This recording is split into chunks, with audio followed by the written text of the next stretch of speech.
Hi, I'm Helena. Today we're going to talk about the Valkyrie, which is the second part of Wagner's Ring. Yeah, let's jump right into it, jump right into the cold water. And as I've told you before, we're not going to talk about every person in particular again. So I would advise you to just... One second. Where is it?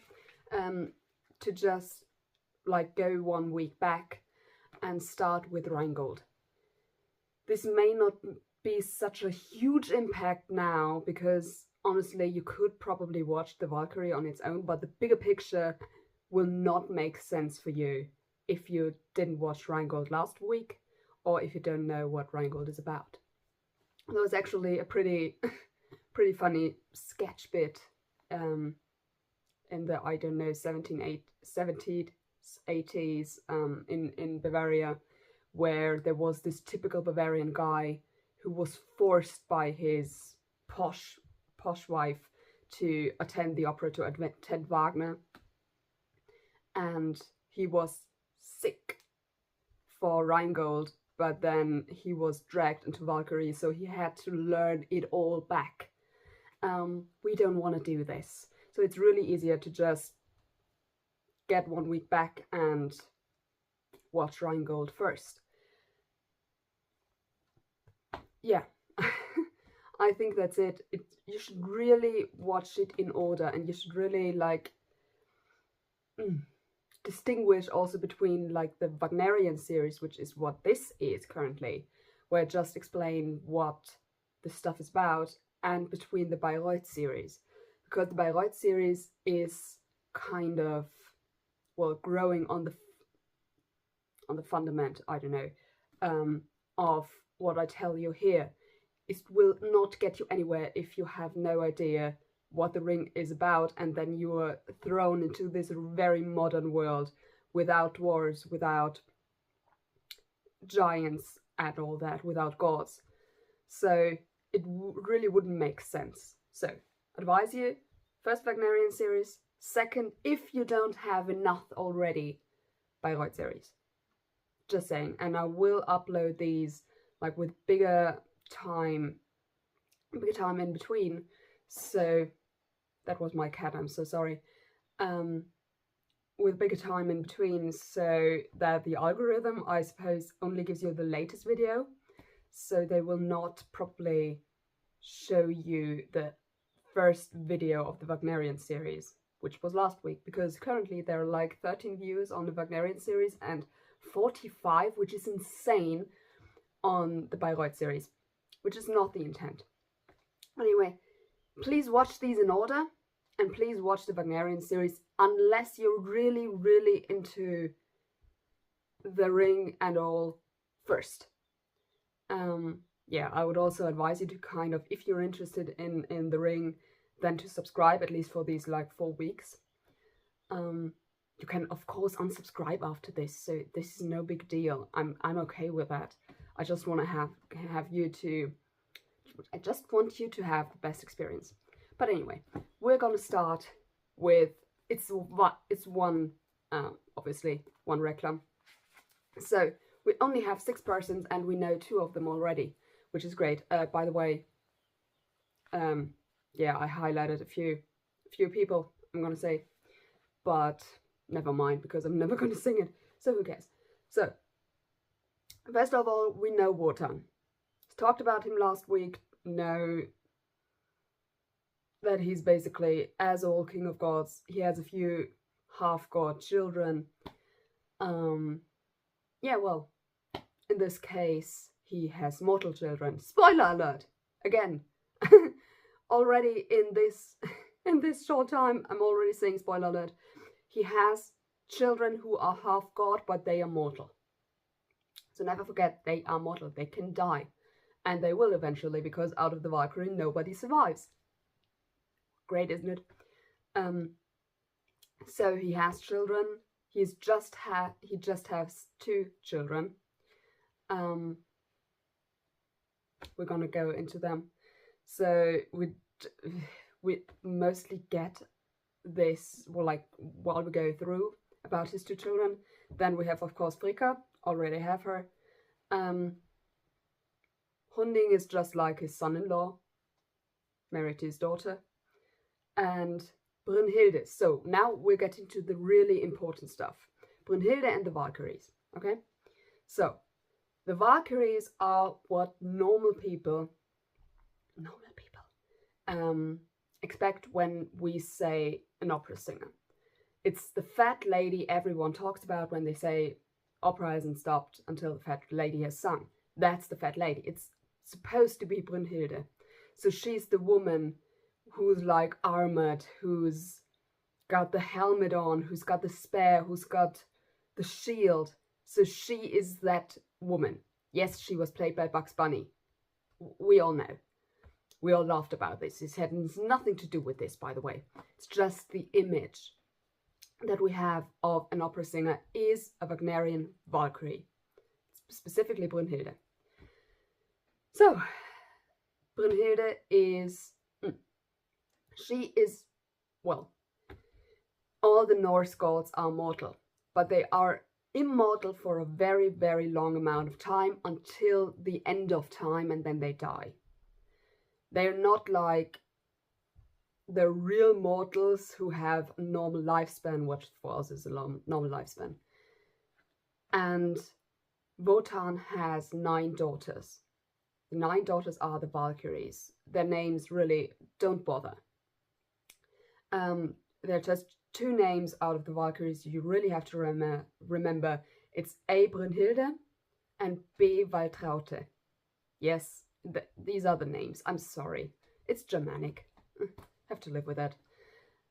I can live with that better, obviously, because I'm German. Anyway. Brunhilde and Waltraute. So, Brunhilde is, if you remember from the Rheingold, there was this goddess who was coming up for a very short amount of time. At the end of it, it was Erda, and I told you Wotan wanted to go after her, but the other gods wouldn't let him. Did we think Wotan was gonna let that slide? No, he wasn't. Of course he had to go after her and give her a love potion and seduce her. We stay with seduce because we all know what it is when a guy gives you pills and then you get a child 9 months after. We'll just stay with seduced for this one because there's a lot of forcing, unfortunately. She didn't say no. No, never mind. This is really horrible. Anyway, this daughter they got is Brunhilde. So she was brought up alongside the Valkyries. She is Wotan's favorite. She does everything he wants. She does everything he needs. And no, not in a creepy way. The creepy way could be a creepy way. And the creepy way is gonna haunt you in the Bayreuth series. And if you're not up for that, then really do not watch it. But anyway, Brunhilde is the favorite. It's basically what a Valkyrie is. So, you know, oh god, this will be very horrible because it makes much sense in German. I don't know how much sense it makes in English. But basically, you know, there's this place called Valhalla, which is the afterworld for heroes and heroes alone. But who is going to choose those heroes? These are the Valkyries. So in German is die Helden küren zur Wahl. So they basically, the Valkyries choose the heroes who should go to Valhalla. So that's why they are called the Valkyries. Yeah, and Brunhilde is the favorite. She is insanely wise. She does everything that her daddy wants. She is kind of his best friend in a way. She has no kind of, she doesn't have a personality in the beginning, but the daughters are only there for fulfilling their dad's wishes and needs in terms of bringing people to Valhalla. So, and before you ask, they are all virgins. That's just the thing. And if you're like in the East and you say, wait, virgins in the afterworld? I kind of know this concept, yes, because it's Germanic. Most of the big religions had a little bit of a copy-paste of the earlier religions in one way or another. For example, we have Christmas because that was 2 days or 1 day after the day that Wotan hanged himself in a tree, basically. And that's why we have a tree every year in our rooms, and we hang things on it because he's the hanged god. So Christmas is a Germanic tradition. You get it. So I've wandered a bit off yet again, but still, you get the concept, I hope, of what the Valkyries are. And they don't have a personality. They're not supposed to. They are just like also kind of belonging to Fricka, because after all, they're not her children. They're her husband's children. So she doesn't like them, and to console her, he kind of gave her a bit of something and said, yeah, you can tell them stuff to do as well. Which of course she does. Also, because, you know, I've talked about Game of Thrones last week a bit. Here we're going to have a lot of Game of Thrones characters who are, if not directly related to it, then at least a bit of a copy-paste situation. First one is obviously the children of Wotan, and this is a major spoiler if you know Game of Thrones. The children of Wotan, a boy and a girl, they are the basis for Cersei and Jaime Lannister. And you know how this will end, just by me saying Cersei and Jaime Lannister. Then of course, Brienne is Brunhilde. Obviously, it's the same name stem, Brunne, Brienne. Yeah, we kind of knew that. There's of course a lot of sub stuff going on in there, because the people from the Ring were kind of blown up, and there are different pieces of them in very different characters of Game of Thrones. This might be an extra video, but you know where I'm coming from. So this is the main stuff. And also for everyone who was like down after season 8 and said Jaime shouldn't have gone back to Cersei. I always knew he was going to go back to Cersei. It's in here. We knew it. Brienne couldn't hold him for long. We all knew it. Okay, come on. But anyway, we're going to finally start with this, because otherwise we're never going to get anywhere. Okay, so first act. First act, we're in kind of this middle-aged little hut. So this hut was actually recreated as a whole as, well, kind of a... Anyway. Kind of a stage... building after the stage, heavens. Kind of a stage building not in Munich, in Bavaria, at a specific castle, which is my favorite place in the world, and this hut specifically is my favorite place in the world because it's beautiful.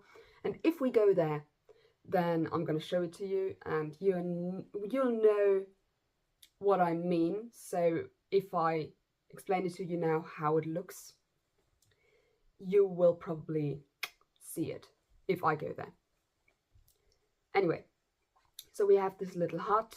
It's built around a tree, which is pretty common for the time, because we're now in the Middle Ages. Last week we were with the God's Ages. There were no humans whatsoever.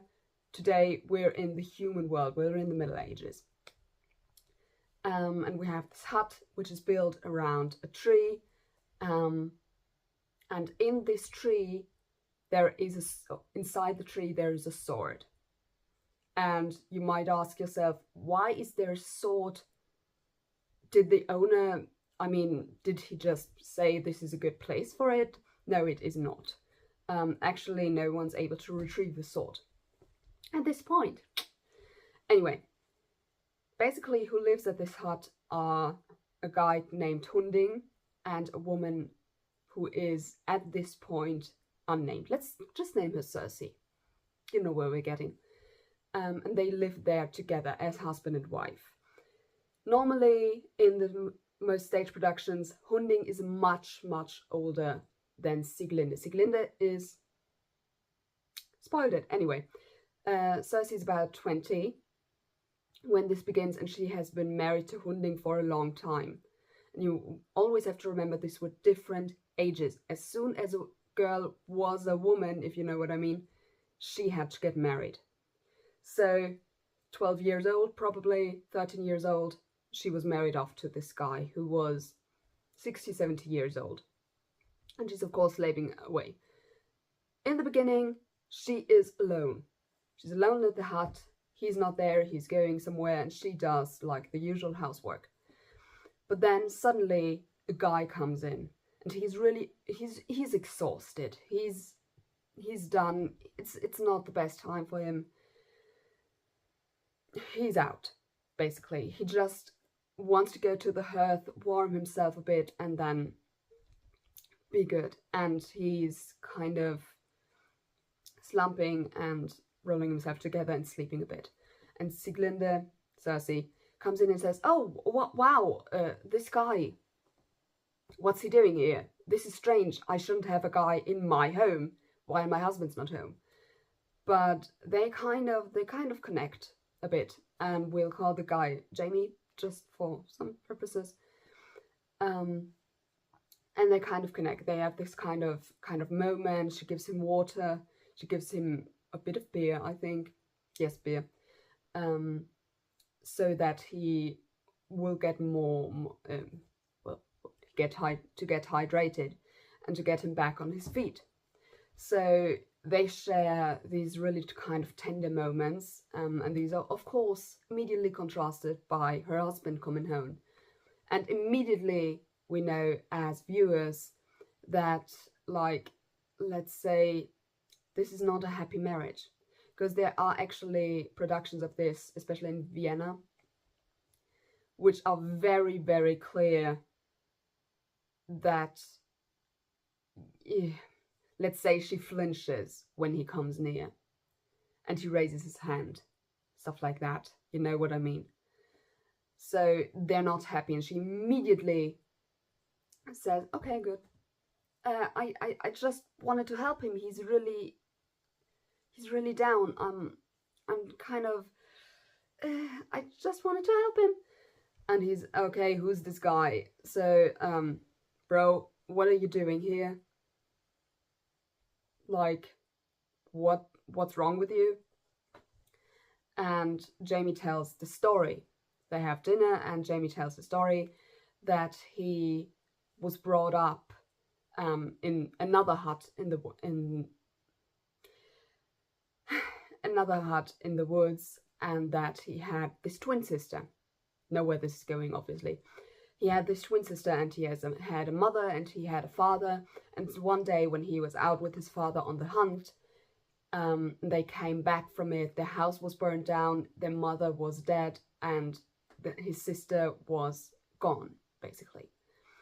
So they found the body of the mother, but not of the sister. And, like, Cersei has some interest in the story, so she's like, okay, kind of know this story from another standpoint. And Jamie tells the story of how he and his dad were going hunting, and she taught him everything he knew. But then his dad also vanished, and he only left behind a wolf's fur. So this is why they called him Wölfling. And Hunding is like, "Oh yeah, I know these guys. Okay, good. But what's happened now? Why are you here?" And James like, "Yeah, no. But my wife wants to know it." And says he wants to say, "Oh yeah, I want to know it. Please don't beat me," basically. And so Jamie goes on and explains, "So I was just going through the woods when I heard this woman kind of crying because she was forced to marry a man she didn't like. And this was not good for me." And this is very important. He says that he was not good with a woman being forced to marry a man she didn't want. This is very important. Don't forget that. And it ended up with Jamie slaughtering everyone of the wedding party her family, his family, the groom, everyone. But then the bride was inconsolable, and she kind of threw herself on the bodies of the people and wailed and couldn't be consoled, and I think she dies at this point. And Hunding's like, oh, you know why I was away today? Because there was like an incident in my family with a wedding, and I was called away. But the criminal who kind of murdered a whole strand of my family was nowhere to be found. But now I find him here at my hearth. You've got a problem, dude. So get your armor together and we'll fight tomorrow. You can sleep here tonight. Tomorrow we're gonna fight and I'm gonna kill you for what you did to my family. And this is of course the worst thing possible, obviously. So after this, Hunding kind of goes to bed, but not before Sieglinde kind of she makes him a drink, and she kind of puts a few things in there so that he would sleep. And she always, Jamie hasn't seen the sword yet. So when Cersei goes off, I know this is kind of a mix between Cersei and the other name, but but before Cersei goes off, she's kind of like, is this sword? This could help you. Come on, get the sword. But he doesn't get it, like in more ways than one. So Hunding's off, Cersei's off, Jaime's alone, and he kind of thinks of this beautiful woman that he met, and if you want to give away your last meal, then this is good at this point. And he remembers how beautiful she was, and that she was kind of the first nice person that he's ever met in his life, which is of course understandable because, as I said, there are always certain rules, and in the Middle Ages it was women are kind of property, not property. So they're kind of property, they have to, and they are marriage laws, and they are binding, and that's it. And he has the complete opposite. He has this kind of natural rights thing going on, not the lawful rights as marriage binding and stuff is, but they say everyone deserves to be happy, and if the woman's not happy with the marriage, then she shouldn't get married. This is the complete opposite of what the culture was, so he's very dangerous in that regard. Anyway, he's kind of dreaming away, and then the door to the bedroom opens, and out comes Sieglinde. And she comes out, and she's very beautiful, and they talk, and he sings her a love song, which is unfortunately one of the most beautiful love songs there is in musical theatre. It's really beautiful, and it's obviously, I think, the dream of every student who studies German and has to find like stylistic devices, because this is, what is it? Winterstürme wichen dem Wonnemond, in mildem Lichte leuchtet der Lenz, auf Lindenlüften leicht und lieblich, wunderwebend sich wiegt. So Wagner was very big into this kind of words beginning with the same letter and stuff. So this is really, really beautiful song, even though we kind of know that there's this kind of backstory. Anyway, they have a few moments where they like look into a bit of water, and they say, oh, we're looking really similar. Oh, our voices are really alike. Oh, this, oh, that. Oh, no.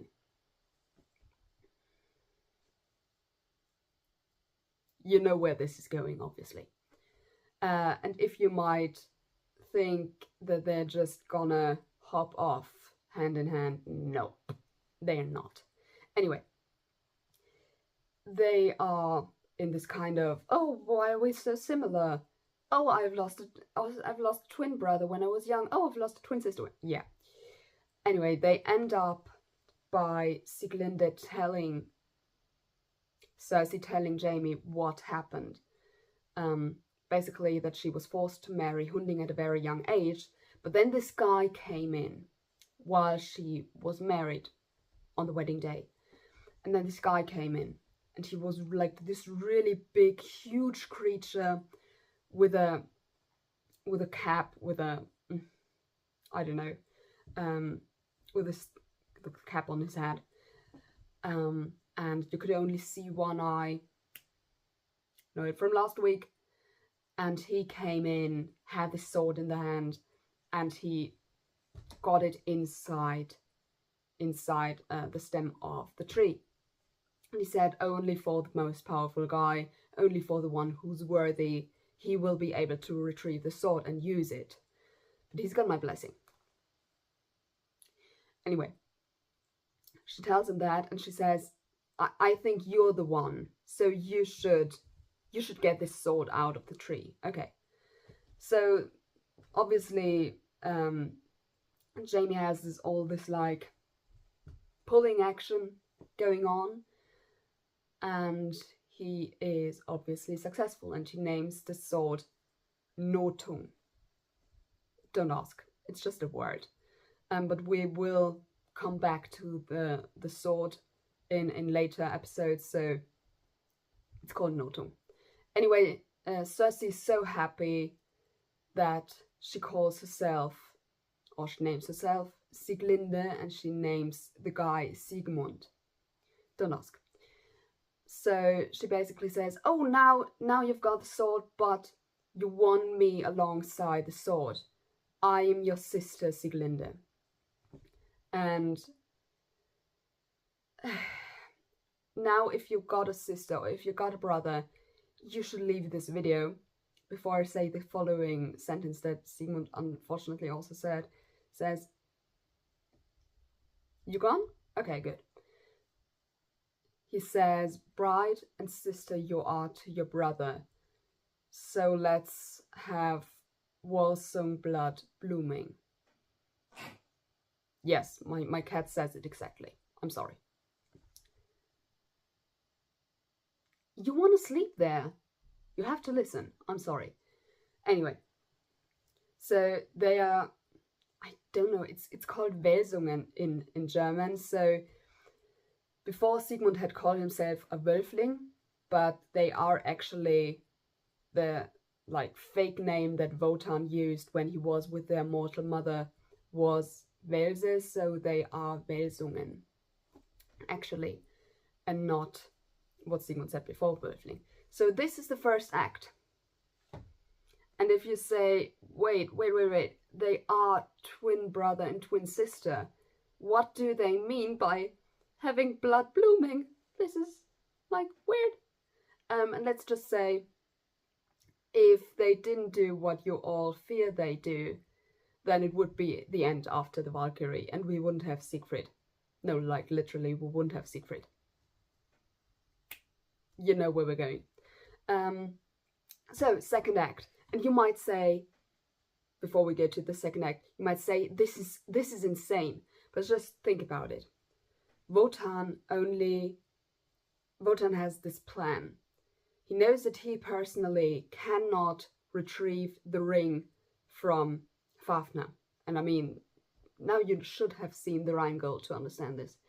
He personally cannot retrieve it because contracts bind him to not seek his own payment out and not get it back. So he needs someone who is his hero, but who he has no connection with. And by connection, I don't mean blood connection, but I actually mean connection in the sense of we're together, I'm helping you, I'm kind of fostering you in a way. So this cannot happen, and he hopes that Sigmund will be that person. But he helped Sigmund too much, so he would need a grandchild. But every grandchild that Sigmund would provide him with if he married a mortal woman would only have about 25% of that godly power.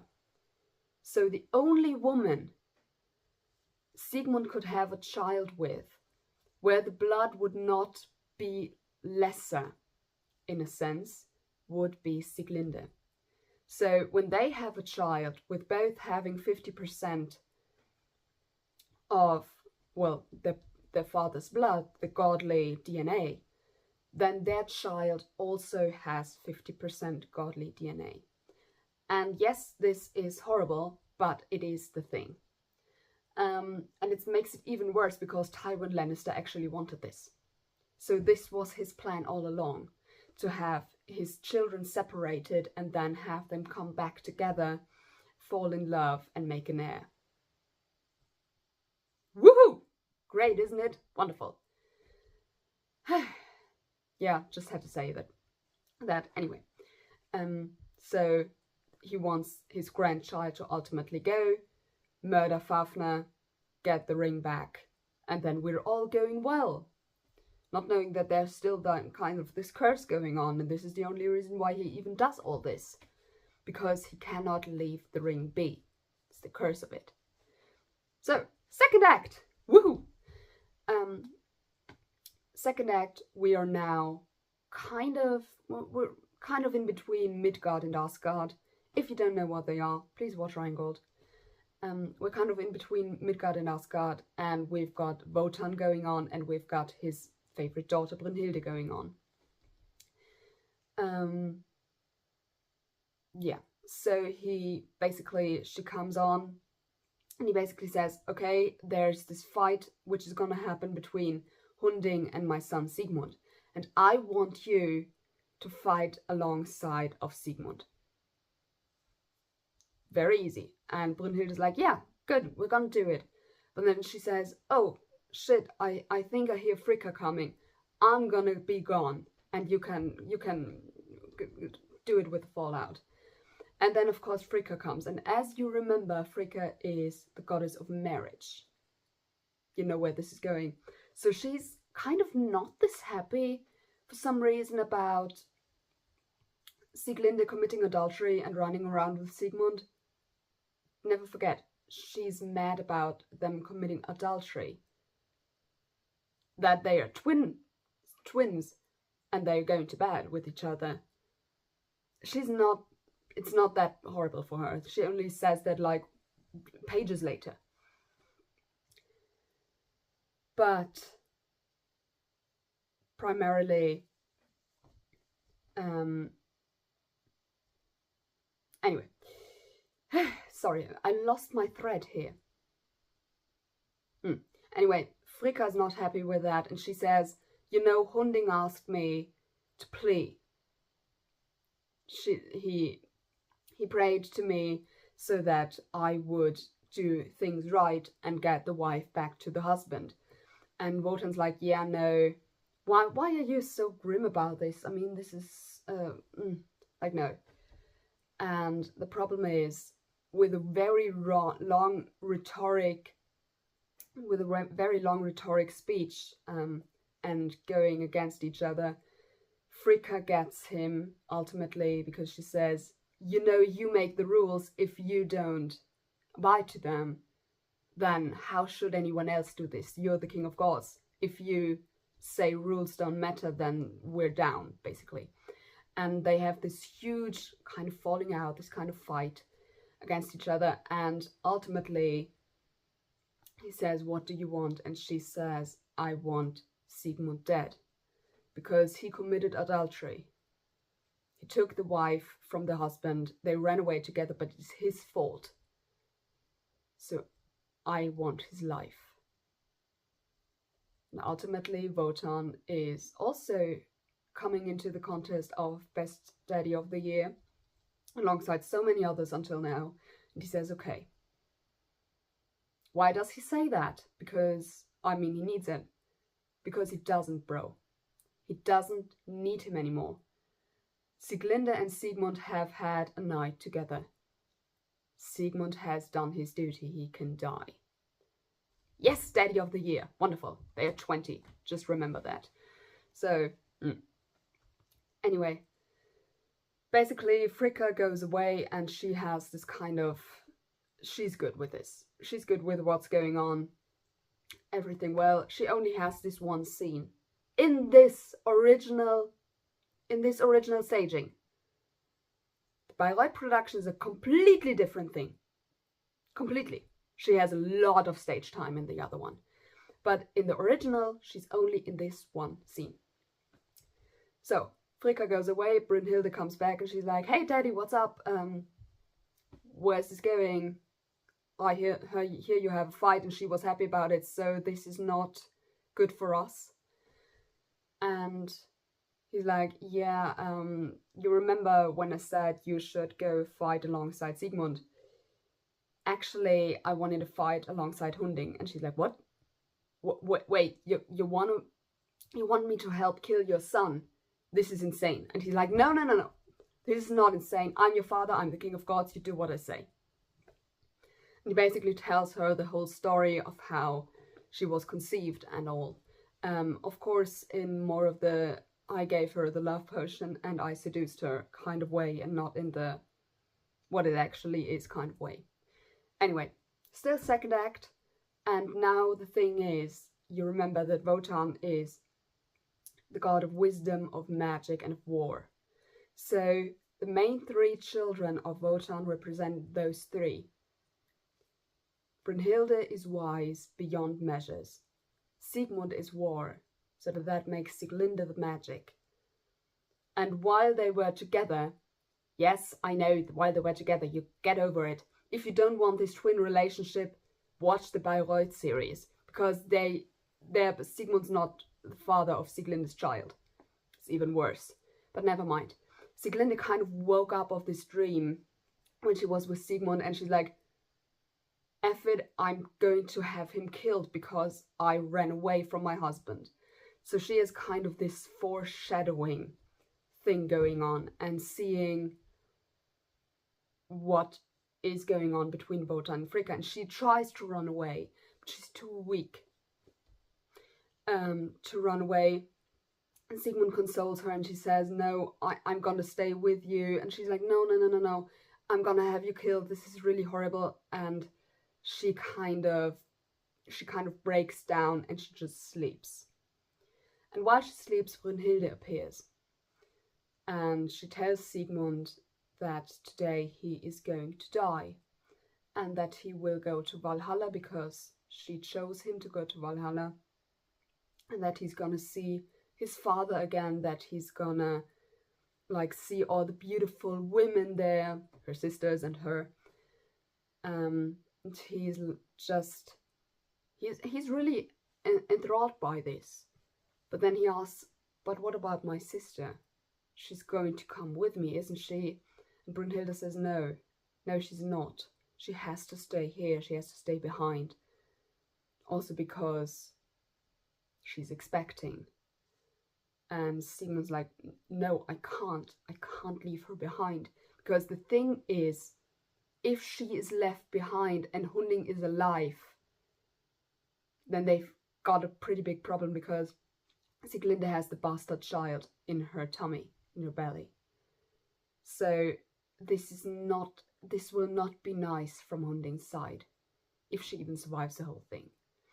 And he knows that the only way to save his sister is by killing her and the child. So he tries to do that, and Brunhilde sees the love, and she's never seen love before. She sees the love that Sigmund and Sieglinde have for each other, and she says, no, Sigmund, no, this is not happening. I'm gonna help you. I know my father's wish, it is my father's wish to kill you, but I'm gonna help you. I'm gonna fight alongside you against Hunding. This love that you have between each other is worth saving.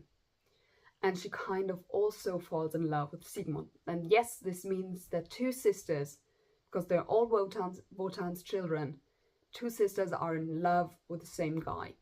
And one of them is his twin sister, and one is the half-sister. Great, isn't it? It's gonna be even more complicated in Siegfried. Anyway, after this joyful thing has been done, Brunhilde goes away, and Sigmund also goes away to await Hunding. And Sieglinde awakens in this kind of nightmarish phase where she's a child again, where she sees the house burning, where she sees the strangers coming in, murdering her mother, and taking her away, and she cries out for her brother, but he's not there.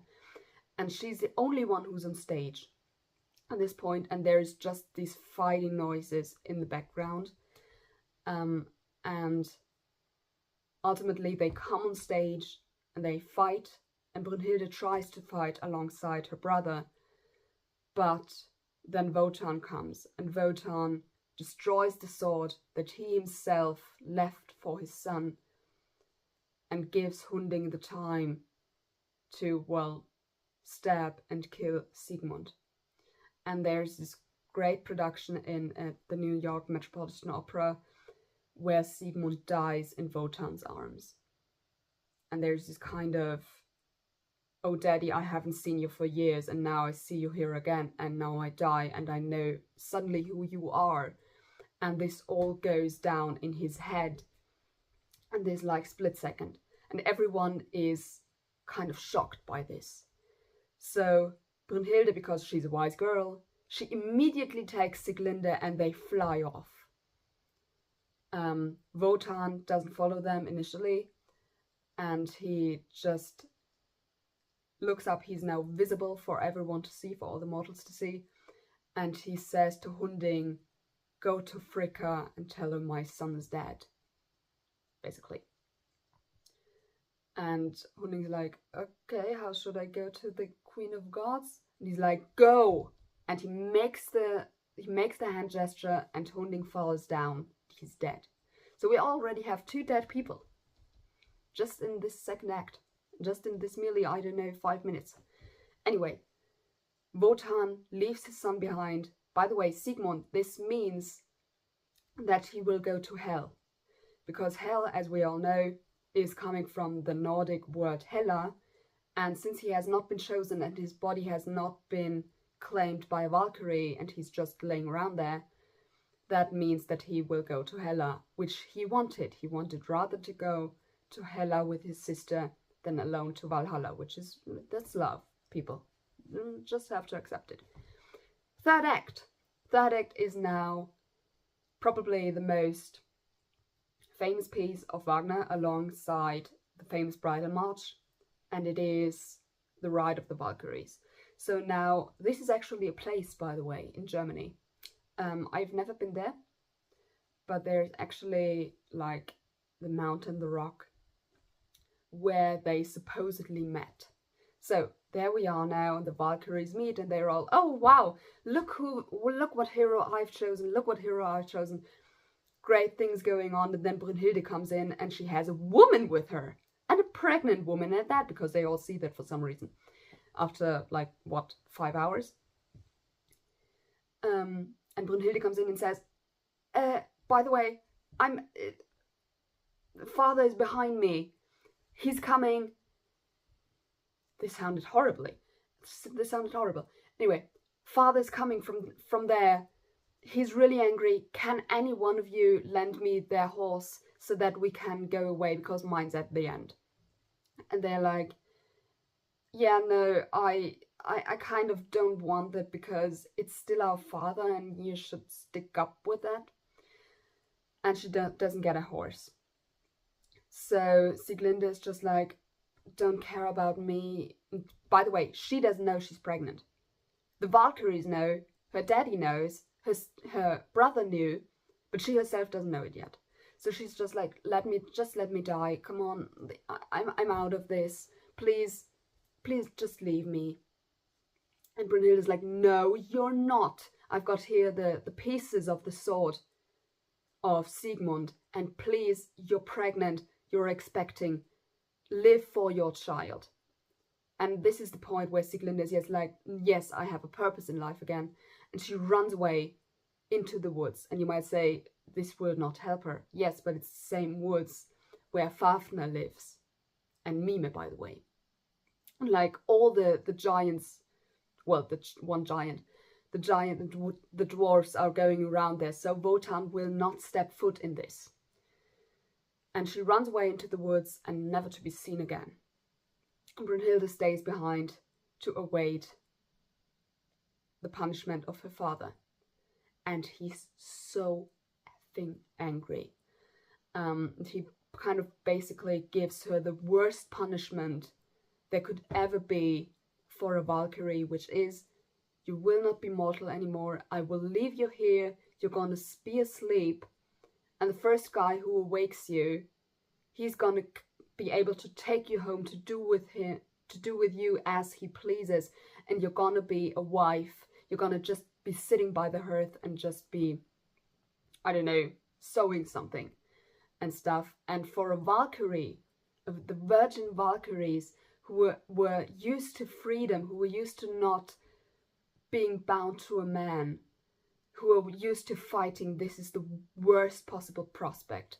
And the sisters are like, no, but daddy, please, this, please, can you just not, like, no.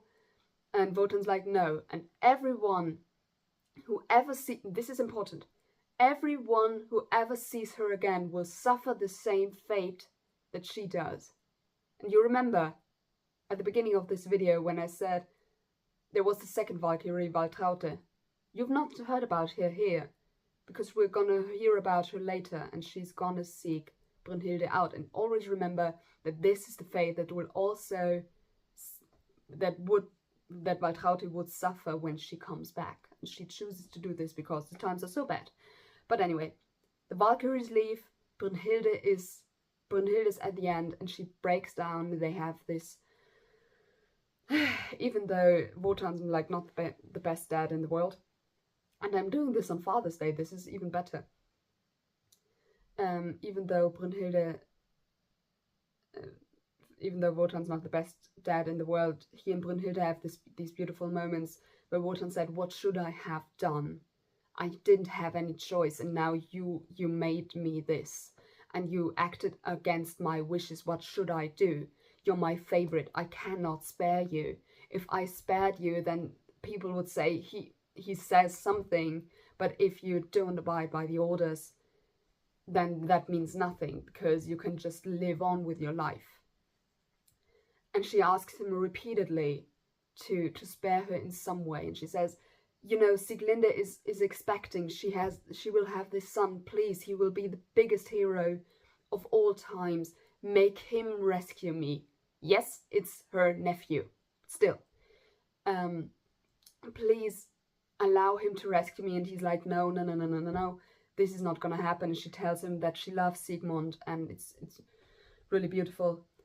Anyway, after a very long time, and I think the whole scene is about 45 minutes long, he says, okay, you're my daughter, I love you, and I will give you the courtesy of drawing this ring of fire all around, well, the stone, the mountain here.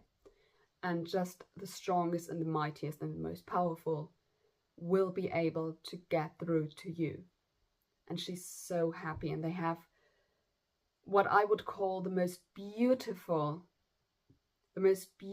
musical part ever created. It's so beautiful, it's so wonderful. I'm gonna have it down in the description below. It's really, it's just the most beautiful thing. If you listen to one thing out of all the Wagnerian series, out of all the Bayreuth series, please let it be this. Please, it's Wotan's farewell. It's so beautiful. I cry every time, let's be honest. Anyway, Brunhilde's happy, and she is kind of going to sleep. Her daddy gives her back her weapons, because he took them away when he kind of stripped her of the Valkyrie rights. He gives her back the shield and the spear, and he shields her eyes so that she cannot be recognized even as a woman, which will be important later. But anyway, so basically Brunhilde sleeps, and then Wotan says, because you remember there was this god in the first part who was the god of fire, which was Loge. He says, Loge, I'm gonna bind you here. I know you left your human form, you left it behind, but the fire, you're gonna be here, you're gonna protect my daughter. And the fire's around the mountain, around the rock where Brunhilde lies, and you see her still encased by the flames, and Wotan is standing behind it, in front of it, and he's protecting her, and he's waiting for whoever would want to go for his daughter. this is where we end. Yes, a lot of stuff. And yes, this is the basis for Sleeping Beauty, and this is actually an old Germanic thing. The difference is that the Valkyrie, who this story is based upon, because it's not Brünnhilde, she's still asleep. So the saga goes that she, until today, is still asleep in a tower, actually. In a tower encased by flames, and there's no one yet who is powerful enough. That's just it. Okay, so today's... it's long enough, one would say. But anyway, today's version is this one. Isn't it pretty? So this is the Milan version. And actually, I chose this one because I think it's very important on who's playing Brünnhilde and Sieglinde, because the first time I saw the Valkyrie, I was like, Sieglinde is not that interesting. Why is she a thing? I mean, Brünnhilde was so great that I was like, just leave that girl behind and go with Brünnhilde. I mean, this is a jackpot. Come on. But in this version, you can really understand, also because it's played by Waltraud Meier. I mean, Waltraud Meier, Sieglinde, come on. Who could not choose to rather go to hell with her than go to heaven alone? Let's be real. So this is a really great version of it. This is actually not on YouTube, unfortunately. If it were, I would be happy. And here you have Siegmund and Sieglinde, played by, I think, Simon O'Neill, yes, and Waltraud Meier. And they are, this is a really great one of the Teatro alla Scala. Yeah, this is really beautiful, and it's more or less almost for European standards. It's very, very conservative. If you like watch the Bayreuth Ring, and it started to rain. Anyway, if you watch the Bayreuth Ring, you know that this is very, very modern. And this is kind of a thing in between. So it has a modern staging, modern costumes and all, but there's not been so much changed in the story itself. So yes, I think that was it for the Valkyrie. Thank you so much for watching, and yeah, I'm gonna go after this right into the Bayreuth Ring, but I will upload it later because I want for everyone who is not so into the ring to watch this one first and not be thrown into this Bayreuth Ring thing. So, thank you so much for watching and have a nice day. Bye!